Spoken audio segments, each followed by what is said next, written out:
खुदावन मसीह यस्सु में मेरे अजीजों, बहुत तवील अरसे के बाद, एक लंबी अवधि के बाद फिर मैं आपसे आज हम कलाम हूं। परमेश्वर का धन्यवाद करते हैं और उसकी तमाम आशीषों के लिए और अब तक की उसकी रहनुमाई के लिए। उसने हम सबको संभाला। कुछ मसरूफियात थी, उसकी वजह से मैं यूट्यूब पर आप जनाब से बात नहीं कर सका और मुझे मालूम है आप में से बहुत लोगों ने मुझे मिस किया। मैं माफी चाहता हूं और कोशिश करूंगा कि अब ऐसा ना हो आगे, और आप मेरे लिए दुआ करते रहें। परमेश्वर का धन्यवाद करते हैं आज के अच्छे वक्त के लिए, अच्छे समय के लिए, अच्छे दिन के लिए। और एक बार फिर हम सब मिलकर खुदावंद के कलाम की तरफ रुजू कर सकते हैं। आज जो मनन के लिए परमेश्वर ने मुझे दिया है कि आपके साथ मिलकर सीखूं, यहूदा की पत्री, यहूदा का खत है ये। इसको जूड, इंग्लिश में जूड कहेंगे, और रेवल्यूशन से पहले ये पत्री है। एक ही चैप्टर है इसमें, यहूदा की पत्री, और इसका 24 और 25 पद, ये दो आयत मैं आपके सामने पढ़ूंगा। आप अपनी बाइबल को खोलें, उसमें देखें। ये यहूदा की पत्री है। यहूदा, इंग्लिश में इसको जूड कहा गया, और रेवल्यूशन से ठीक पहले ये पत्री हैगी। और इसका 24 और 25 पद मैं पढ़ रहा हूं, आप अपनी बाइबल में देखिए। यहां पे लिखा है, अब जो तुमको ठोकर खाने से बचा सकता है और अपने पुरजलाल हुजूर में कमाल खुशी के साथ बेऐब करके खड़ा कर सकता है, उस खुदाए वाहिद का जो हमारा मुनज्जी है, जलाल और अजमत और सल्तनत और इख्तियार हमारे खुदावंद यीशु मसीह के वसीले से जैसा अजल से है, अब भी हो और अब्दुल आबाद रहे। आमीन। खुदावंद अपने पाक कलाम के पढ़े जाने पर, सुने जाने पर अपनी बरकत नाजिल फरमाए। आमीन। आइए दुआ करें। हमारे प्यारे आसमानी बाप, बड़े अदब के साथ हलीमी और फिरोतनी की रूह में होकर तेरे पास कदमों पर सरनिगो हैं। खुदावंद दुआ करते हैं, ये वक्त है तेरे जिंदा और मुबारक कलाम पर मनन करने का। इसलिए हम में से हर एक को पाक रूह का मसा अता फरमा कि हम पवित्र आत्मा की अगुवाई में होकर तेरे वचन को सुने, समझें, सीखें, अच्छी तरह जाने और अपनी जिंदगियों में इसको जज्ब करें। बाप आसमानी, हमारे चारों तरफ अपने पाक फरिश्तों की सेना का बाड़ा बांधना कि शैतान किसी भी तरह से दखल अंदाजी ना कर सके। हर तरह से अपनी जिंदगियों को तेरे हवाले करते हैं प्यारे खुदाबंद, और ये दुआ तेरे प्यारे इकलौते बेटे अपने नजात दहिंदा खुदावंद मसीह यीशु के जिंदा और मुबारक नाम के वसीले से मांगते हैं। सुन और कबूल कर ले। आमीन। एक बार फिर अजीजों परमेश्वर का धन्यवाद करते हैं। यहूदा की पत्री के ये दो आखिरी मैंने पद आपके सामने पढ़े, दो आखिरी आयत मैंने आपके सामने पढ़ी, और 24वीं आयत में दरअसल ये डॉक्सोलॉजी है जिसको कलीसिया इस्तेमाल करती है काफी मौकों पर हम डॉक्सोलॉजी की बात नहीं कर रहे हैं। और डॉक्सोलॉजी को कई बार हिंदी में उसका तर्जुमा किया गया है कि ये खुदावंद की स्तुति और प्रशंसा करने का, उसका धन्यवाद करने का एक ये हम इसको श्लोक कह लें, इस पद को, डॉक्सोलॉजी को, और हम कह सकते हैं ये एक मंत्र है जो हिंदी में इसको जो तर्जुमा किया गया है। लेकिन हम इस डॉक्सोलॉजी और इस मंत्र से और आगे जाकर एक हकीकत जो हमारी जिंदगियों से वाबस्ता है, उस सच्चाई को आज थोड़ी सी देर में हम जानेंगे, समझेंगे। और यहूदा मसीह यीशु के पैरोकारों को, विश्वासियों को ये खत लिख रहा है, और इस खत के इस 24वें पद में उसने लिखा है कि अब जो तुमको ठोकर खाने से बचा सकता है। खुदा की ये बात कर रहा है, अपने खुदाए अजीम की बात कर रहा है। ये अपने उस खुदा की जो बड़ा पुरजलाल यानी महिमा से भरा हुआ है, और हमको बेऐब कर सकता है, हमको निर्दोष बना सकता है, हमको निष्कलंक बना सकता है। यही डॉक्सोलॉजी का अंदाज है, यही बात इसमें है। लेकिन मैं जो आपसे बात करूंगा, ये बात करना चाह रहा हूं कि हमारा खुदा जो हमको ठोकर खाने से बचा सकता है, बशर्ते कि हम इस बात के लिए अपने आप को तैयार करें। क्या है खुदा, हम तैयार हैं और हम तेरी पैरवी में हैं, हम तेरी तरफ पूरी तरह से अपने ध्यान लगाए हुए हैं। हमें ठोकर खाने से बचाना, वो बचा सकता है, शर्त ये कि हम बचने वाले हो जाएं। हम अपने आप को तैयार करें कि हाँ खुदा, हम ठोकर खाने से बचना चाहते हैं। वो तो बचा सकता है, कोई शक नहीं है इसमें।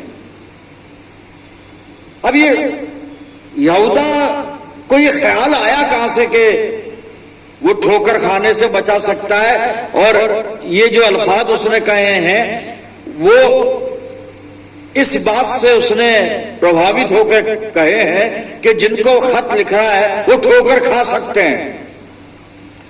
और ना सिर्फ वो लोग जिनको खत लिखा जा रहा है, पर आज जो हम इस आयत को सुन रहे हैं कि अब जो तुमको ठोकर खाने से बचा सकता है यानी खुदा, और खुदा के बाद फिर उसका इकलौता बेटा हमारा खुदावंद मसीह यीशु, जिनको हम अलग नहीं कर सकते। बाप बेटा रूह कुदूस को हम अलग ना मान सकते हैं ना कर सकते हैं, वो एक है साहब। हम तो उनकी बात कर रहे हैं।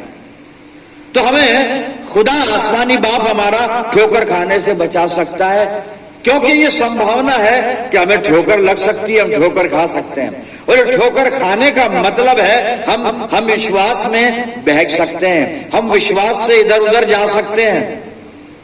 जो हमारा फेथ का जो ट्रैक है, उस ट्रैक से हम आउट हो सकते हैं। कोई हमें मिसगाइड कर सकता है। और जिनको ये खत लिखा जा रहा है साहब, उस विश्वासियों के झुंड में कुछ चीज यहूदा देख रहा है, और इनको ठोकर लगने की पूरी पूरी संभावना है। और ठोकर लगेगी तो उसका नतीजा ये होगा कि ये जो जिसको लिखा जा रहा है ना, विश्वासियों के झुंड को, हम इनको एक कलीसिया कह लेते हैं। तो ये जो कलीसिया है छोटी सी जिसको लिखा जा रहा है, और हम भी कलीसिया में हैं, हम भी यहाँ पे कलीसिया की सूरत में बैठे हुए हैं।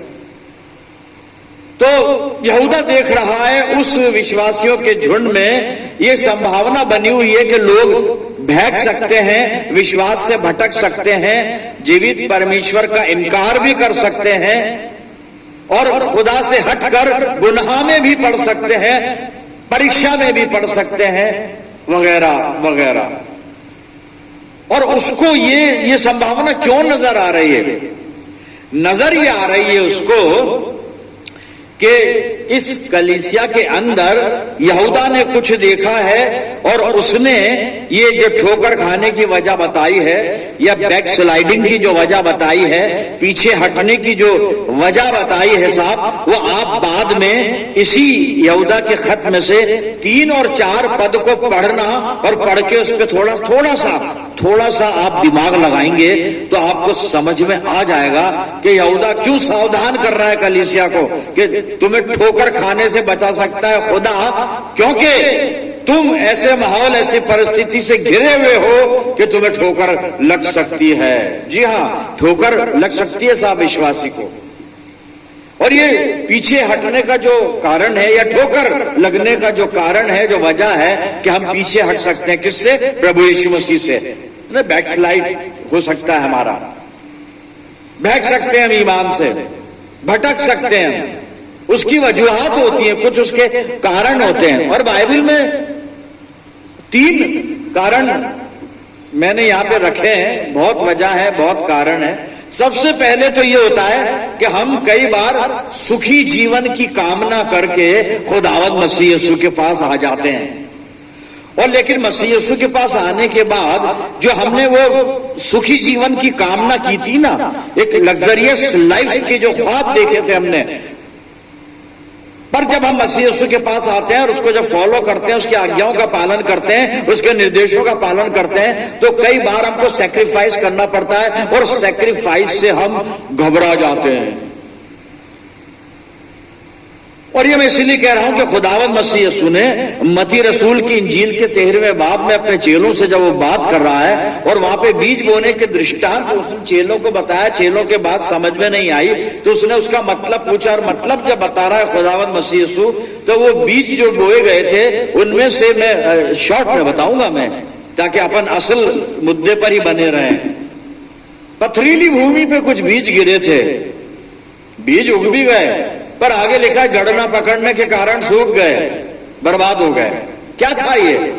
वो बता रहा है कि ये वो लोग हैं जो कलाम को सुनते हैं और बड़ी खुशी के साथ कबूल कर लेते हैं, कबूल तो कर लेते हैं, लेकिन बाद में क्या होता है कि वो उसको आनंद से कबूल करने के बाद, क्योंकि जड़ नहीं है ना, जड़ नहीं पकड़ी, पथरीली भूमि पे वो गिरा है, जड़ है नहीं, जड़ मजबूत नहीं है। खुशी से कबूल तो कर लिया मसीह यीशु को, लेकिन जड़ें मजबूत नहीं है। और जब मसीह यीशु के बाइस कहीं थोड़ा सा क्लेश आ गया, थोड़ा सा उपद्रव हो गया जीवन में, कोई हम पे मुसीबत आ गई, कहीं कुर्बानी या सैक्रिफाइस करने की नौबत अगर आ गई, तब मसीह यीशु का इनकार कर देते हैं, बदल जाते हैं। पतरस का उदाहरण हमारे सामने है ना, इनकार कर गया, बार बार नहीं बोलेंगे उसको, बहुत बार उस पर बातचीत की है, बदल जाते हैं, इनकार कर देते हैं। एक ये वजह होती है, एक वजह ये होती है कि हम अक्सर बुरी संगति में पढ़कर प्रभु यीशु मसीह का हम इनकार कर देते हैं। बुरी संगति से मतलब है मेजोरिटी हमारी कुछ ऐसी हो जाती है। ये मैं कलीसिया की बात कर रहा हूं, बाहर की बात नहीं कर रहा हूं जी। कलीसिया में भी ऐसा होता है। क्यों होता है कलीसिया में? अभी मैंने यहूदा की पत्री में से और 2 पद आपको बताए थे ना, 3 और 4 पद, जब आप पढ़ेंगे तो समझ में आ जाएगा। तो बुरी संगति, इससे भी हम विश्वास पे भटक जाते हैं, इससे भी हम ठोकर का, वहां पे लिखा ना, मुहावरा लिखा है वो डॉक्सोलॉजी में, कि अब जो तुम्हें ठोकर खाने से बचा सकता है, मतलब जो तुम्हें पीछे हटने से बचा सकता है, जो तुम्हें विश्वास में कमजोर होने से बचा सकता है, जो तुम्हें विश्वास में भटक जाने से बचा सकता है, जो तुम्हें विश्वास में बनाए रख सकता है, जो तुम्हें ठोकर खाने से बचा सकता है। तो हम उसकी वजह देख रहे थे कि हम पीछे हटते क्यों हैं, ये ठोकने लगती क्यों हैं, हम ईमान में क्यों कमजोर हो जाते हैं, लड़खड़ा जाते हैं, बहक जाते हैं, मसीह यीशु का इनकार तक कर देते हैं। पहली वजह हमने देखी, सुखी जीवन की कामना करते करते आ गए यीशु मसीह के पास, पर जब सैक्रिफाइस की बात आई घबरा गए जी। दूसरी वजह हम देख रहे हैं बुरी संगति, और मैं इसके लिए हवाला पढ़ रहा हूं गिनतियों की, गिनती की पुराने नियम में गिनतियों की पुस्तक, गिनती की पुस्तक, द बुक ऑफ नंबर्स, और उसका 11 अध्याय और 4 और 5 पद में पढ़ रहा हूं, सुनिएगा। फिर जो मिली जुली भीड़ उनके साथ थी, ये है साहब बुरी संगति, मिली जुली भीड़, सब तरह के लोग थे हमारे इस्राएलियों के साथ। और कब, ये कब का जिक्र है? जब ये मिस्र से निकले थे, निकल गए मिस्र से, आ गए बयाबान में चल रहे हैं, लेकिन एक मिली जुली भीड़ भी तो इनके साथ है। देखिए हर कांग्रेगेशन में मिली जुली भीड़ है, ध्यान रखिएगा। उस मिली जुली भीड़ में अच्छे भी हैं, अच्छे नहीं भी हैं, मैं बुरा तो नहीं कहूंगा। पौलुस रोमियो के खत में कहता है कि अपने बुलाए जाने पर गौर करो, किस किस को चुन लिया मसीह यीशु ने, वहां लिखा हुआ है, बाद में बात करेंगे, अभी नहीं जी। मैं गिनती 11 और 4 और 5 पद पढ़ रहा था। फिर जो मिली जुली भीड़ उनके साथ थी, वो कामुकता करने लगी। कामुकता शब्द देखिए, कामुकता, इसको समझिएगा बाद में। और इस्राएली भी फिर रोने और कहने लगे, हमें मांस खाने को कौन देगा। और 5वें पद में कहते हैं, हमें वो मछलियां याद हैं जो हम मिस्र में सैत में खाया करते थे, और वो खीरे, खरबूजे, गंदने, प्याज और लहसुन वगैरह वगैरह वगैरह। लो साहब, ये कामुकता पर आ गए, खाने पीने पर ध्यान चला गया, खुदा की तरफ से हटकर दुनिया को देख रहे, दुनिया की चीजों को देख रहे हैं। ये कर क्यों रहे इस्राएली? वो मिली जुली भीड़ का असर है, ये संगति बिगाड़ रही है, ये दूसरी वजह है। तीसरी वजह और होती है आत्मिक नेतृत्व का जब अभाव हो जाता है ना, कोई हमारा आत्मिक नेतृत्व नहीं करता, या रूहानी जब हमें रहनुमाई नहीं मिलती है, सही कह रहा हूं मैं, क्योंकि कुछ रहनुमा गलत रहनुमाई करते हैं साहब। और ये निर्गमन की किताब मैंने खोली है और इसका 32 अध्याय मैंने निकाला है, सुनिएगा। मूसा सीने पर्वत पर है और खुदा से बात कर रहा है 40 दिन और 40 रात, 40 दिन 40 रात और मूसा खुदा से बात कर रहा है सीने पर्वत पे। अब इसराइलियों का हुआ क्या है, सुनिए। नेतृत्व का अभाव, सुनिएगा 32 निर्गमन 32 पहला पद। जब लोगों ने देखा कि मूसा को पर्वत से उतरने में विलंब हो रहा है, तब वह हारून के पास इकट्ठे होकर कहने लगे, अब हमारे लिए देवता बना जो हमारे आगे आगे चले, क्योंकि हम उस पुरुष मूसा को जो हमें मिस्र देश से निकाल ले आया है, क्योंकि उस पुरुष मूसा को जो हमें मिस्र देश से निकाल ले आया है, हम नहीं जानते कि क्या हुआ, हम नहीं जानते क्या हुआ, हमें नहीं पता। तो साहब हारून जो थे ना, हारून साहब ने उन्हें सोने का बछड़ा बना के दे दिया कि अब इससे खेलो। नेतृत्व का अभाव है, यहाँ पे रहनुमाई सही नहीं मिल रही है, क्योंकि मूसा नहीं है, हारून है और वो सही रहनुमाई नहीं कर पाया।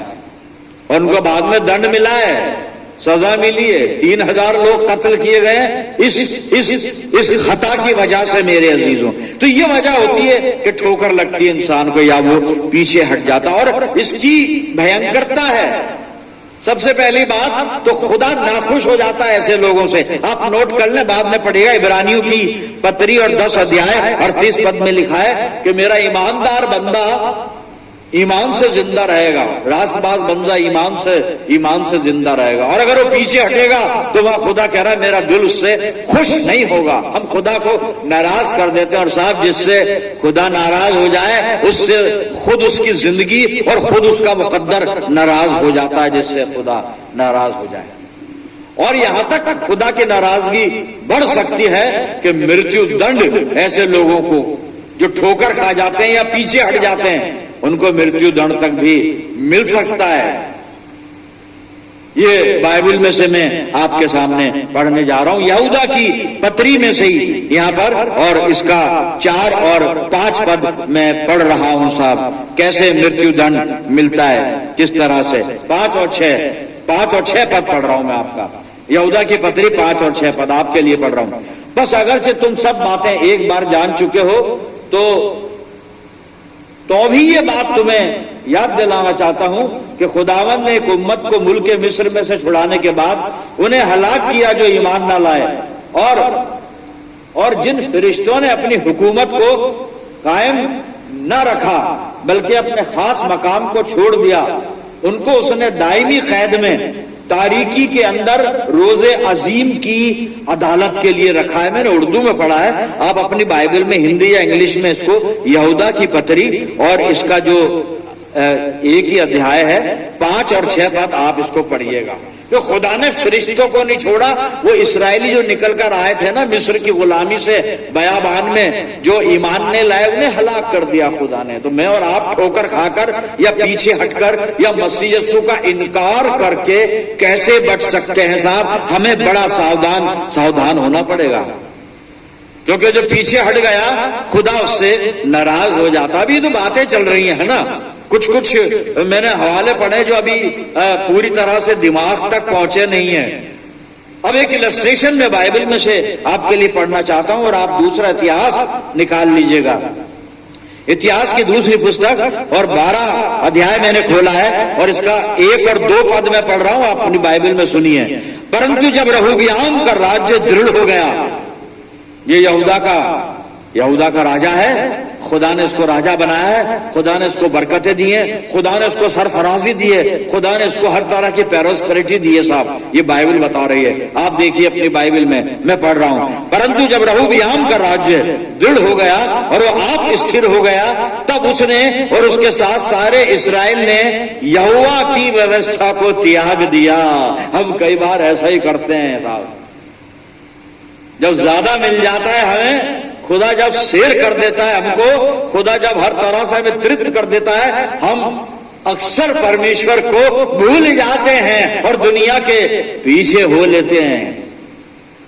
या साफ साफ कह दूं कि शैतान के पीछे हो लेते हैं। दो ही तो पावर है दुनिया में, या तो खुदा है या शैतान है। जो खुदा के पीछे नहीं चल रहा है वो शैतान के पीछे चल रहा है, जो शैतान के पीछे नहीं चल रहा है वो खुदा के पीछे चल रहा है।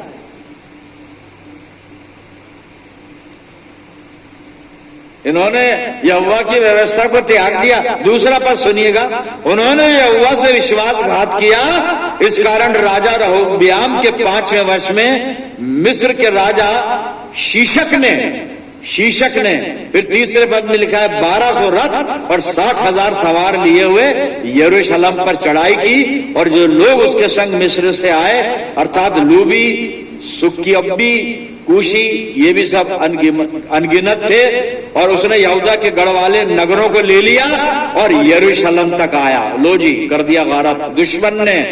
वजह खुदा को भूल जाना।